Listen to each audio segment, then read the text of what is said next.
ఇంద్రకీలాద్రిపై శ్రీ దుర్గామల్లేశ్వర స్వామి వారి దేవస్థానంలో జూలై 6 నుండి నెల రోజుల పాటు ఆషాఢ మాససారి మహోత్సవాలు అత్యంత వైభవంగా జరుగుతాయని ఆలయ ఈవో రామారావు ప్రకటించారు. ఇంద్రకీలాద్రిపై మొట్టమొదటిసారిగా వరాహి ఉత్సవాలు నిర్వహిస్తున్నామని, ఈ ఉత్సవాలు జూలై 6 నుంచి 15 వరకు జరుగుతాయని, ప్రతి సంవత్సరం ప్రతిష్టాత్మకంగా నిర్వహించే శాకంబరి ఉత్సవాలను జూలై 19వ తేదీ నుండి 3 రోజుల పాటు నిర్వహిస్తున్నట్లు ఆయన తెలిపారు. ఆదివారం ఆలయ మహామండపం 6వ అంతస్తులో ఏర్పాటు చేసిన మీడియా సమావేశంలో ఈవో రామారావు మాట్లాడుతూ, ఆషాఢ మాసంలో అమ్మవారికి ముఖ్యమైన 3 ఉత్సవాలను ఆలయ సాంప్రదాయ ప్రకారం శాస్త్రంగా చెప్పిన విధంగా జరిపేందుకు అన్ని ఏర్పాట్లు పూర్తి చేసినట్లు తెలిపారు. ఆషాఢ మాసం సారి ఉత్సవాల్లో అమ్మవారికి సారి సమర్పించేందుకు దేశ విదేశాల నుండి భక్తులు వస్తున్నారని, జూలై 14న తెలంగాణ మహాకాళి ఉత్సవ కమిటీ బోనాలు తీసుకొచ్చి అమ్మవారికి బోనం సమర్పిస్తారని, వారి కోసం ప్రత్యేక ఏర్పాట్లు చేస్తున్నట్లు తెలిపారు. ఇంద్రకీలాద్రిపై మొట్టమొదటిసారిగా వారాహి ఉత్సవాలను నిర్వహిస్తున్నట్లు, ఈ ఉత్సవాలు జూలై 6 నుండి 15వ తేదీ వరకు జరుగుతాయని, ఈ ఉత్సవాల్లో వరాహి ఉపాసన, హోమం, చండీ పారాయణం, రుద్రహోమం వంటి కార్యక్రమాలు జరుగుతున్నట్లు తెలిపారు. ఈ కార్యక్రమంలో ఆలయ సిబ్బంది, వేద పండితులు, సానాచార్యులు తదితరులు ఈ కార్యక్రమంలో పాల్గొన్నారు. ఇంద్రకీలాద్రిపై జరిగే వివిధ రకాలైనటువంటి ఉత్సవాలు మరియు పండుగలలో భాగంగా ఈ ఆషాఢ మాసం వస్తోంది కాబట్టి ఆషాఢ మాసంలో ముఖ్యమైనటువంటి 2 కార్యక్రమాలను, రకంగా 3 కార్యక్రమాలని చెప్పాలి. ఆషాఢ మాసంలో చాలా విశేషంగాను మనం ఇక్కడ ఆలయ యొక్క సాంప్రదాయము మరియు మన శాస్త్ర గ్రంథాల్లో చెప్పిన విధంగా ఉత్సవాలు నెరవేర్చుకోబోతున్నాం. అందులో మొదటిది ఆషాఢ మాసపు సారే. ఈ ఆషాఢ మాసపు సారే ఇవ్వడానికి అమ్మవారికి వస్త్రాలు సమర్పించడానికి అత్యధిక సంఖ్యలో చుట్టుపక్కల ప్రదేశాల నుంచి చాలామంది ఇక్కడికి రాబోతున్నారు. మరి వారందరికీ ఈ 6వ ఫ్లోర్లో ఏర్పాటు చేయడం జరిగింది. అన్ని విభాగాలకు తగిన సూచనలు ఇవ్వడం జరిగింది. వారు ఇక్కడికి కొందరు ముందే తెలిపి వస్తున్నారు, కొన్ని సంస్థలు, సంఘాలు, అలాగే మిగతా వాళ్ళు సాధారణంగా కూడా డైరెక్ట్గా ఇక్కడికి వచ్చేవాళ్ళు ఉన్నారు. అందరికీ తగిన ఏర్పాట్లను ఇక్కడ చేయడం జరుగుతోంది. ఇదే మంటపంలో అమ్మవారు కొలువు తీరుతారు. మరి యథాప్రకారం గత సంవత్సరాల్లో ఎలా సారెను స్వీకరించడం జరిగిందో అలాగే ఈసారి కూడా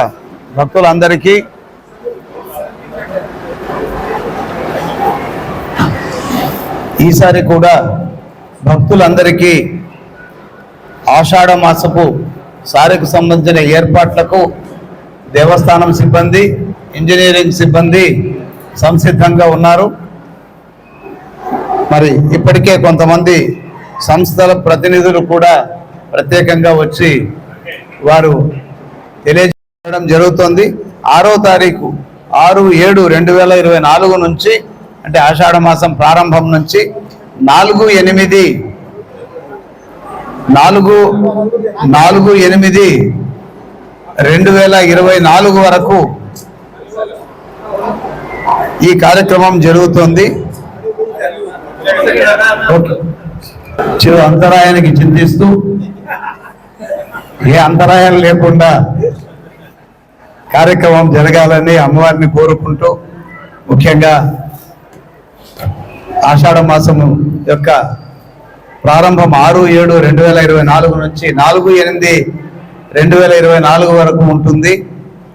ఈ సందర్భంలో మొదటి రోజున ఆలయ సాంప్రదాయాల మేరకు అర్చకులు, వేద పండితులు అమ్మవారికి సారె సమర్పిస్తారు. దాంతో ప్రారంభమై వివిధ ప్రజలు, భక్తులు, సంస్థలు అందరూ సారె సమర్పించే కార్యక్రమం ఆ నెలల పాటు జరుగుతోంది. ఇదే మంటపంలో వారికి అన్ని సౌకర్యాలు ఏర్పాటు చేస్తూ అమ్మవారి దర్శనాన్ని కూడా ఇక్కడ ఏర్పాటు చేయడం జరుగుతోంది. పూజాధికారులు నిర్వహించుకున్న తర్వాత వారికి అమ్మవారి దర్శనాన్ని కూడా ఏర్పాటు చేసి మరి భోజన సౌకర్యాలకు కూడా మేము సిద్ధంగా ఉన్నాము. ఇవన్నీ కార్యక్రమాలు ఆషాఢ మాసంలో ప్రత్యేకంగా జరుగుతాయి. వీటితో పాటుగా చాలా విశేషంగా జరిగేటువంటిది శాకంభరి ఉత్సవాలు. శాకంభరి ఉత్సవాలను చాలా శ్రద్ధతో చాలామంది భక్తులు ముందుకొచ్చి అమ్మవారికి వివిధ రకాలైనటువంటి కూరగాయలను సమర్పించి వెళ్ళడం ఒక సాంప్రదాయం.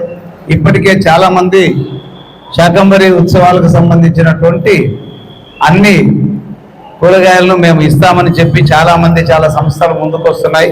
వారందరికీ తప్పకుండా అవకాశం ఇస్తూ ఈసారి శాకంభరి దేవి ఉత్సవాలను కూడా బాగా నిర్వహించడానికి దేవస్థానం సమాయత్తమైంది. ముఖ్యంగా శాకంభరి ఉత్సవాలను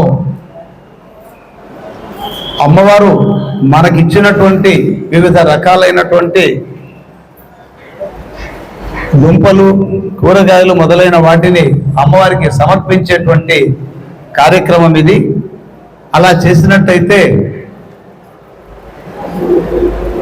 ఆరోగ్యాన్ని, మంచి ఆహారాన్ని అమ్మవారు మనకు ప్రసాదిస్తారని, అలాగే లోక కళ్యాణం కోసం లోకమంతా సుభిక్షంగా ఉండాలని ఇవి ఏమైనా మనకి ఇచ్చి ఉందంటే ఎందుకు సమర్పిస్తున్నాము అంటే అవి ప్రకృతిలో మనకు లభిస్తున్నాయి కాబట్టి వాటిని మనం సమర్పిస్తున్నాము. ప్రకృతి అంటే అమ్మవారు శక్తి స్వరూపిణి. ఆమె ఆ వీటిని సమర్పించి కృతజ్ఞత తెలుపుకోవడం, మరలా మమ్మల్ని అందరినీ ఇలానే దీవించి ఆశీర్వదించమని, అలాగే సుభిక్షంగా ఉండడం అనేటువంటిది ఆహారం మనల్ని ఆరోగ్యంగాను, దృష్టిగాను, పుష్టిగాను ఉంచడానికి అత్యమైన సకాలంలో వర్షాలు కూడా కురిపించి వివిధ రకాలైన పాడి పంటలను కూడా సమృద్ధిగా చేయాలనేటువంటి ఒక విస్తృతమైనటువంటి సనాతనమైన ధర్మాన్ని, సనాతన యొక్క సాంప్రదాయాన్ని, అలాగే దేవి భాగవతంలో కూడా సప్తమ స్కందంలో వివరించబడినటువంటి వివరాలు ఇక్కడ ఉన్నాయి. కాబట్టి అమ్మవారు కనకదుర్గా దేవి కాబట్టి ఆ సాంప్రదాయాలన్నింటినీ మనం కొనసాగిస్తూ శాకంభరి దేవి ఉత్సవాలను కూడా మనం నిర్వహిస్తాము.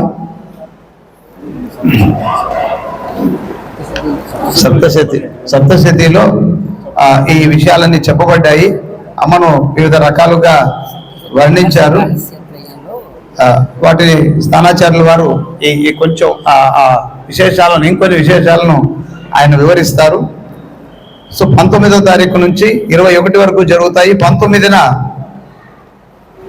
విఘ్నేశ్వరి పూజ, ఋత్వికరణము, పుణ్యావచనము, అఖండ దీపారాధన, అంకురార్పణ మొదలైన కార్యక్రమాలతో ప్రారంభమై 4 గంటలకు కలశ స్థాపన, అగ్ని ప్రతిష్టాపన, మంటపారాధన, హారతి, మంత్రపుష్పము, ప్రసాద వితరణతో ఆ రోజు కార్యక్రమం ముగుస్తుంది 19వ తారీఖు. మరలా 20వ తారీఖున ఉదయం 8 గంటలకు సప్తశతి పారాయణ, మహావిద్య పారాయణ మరియు హోమాలు.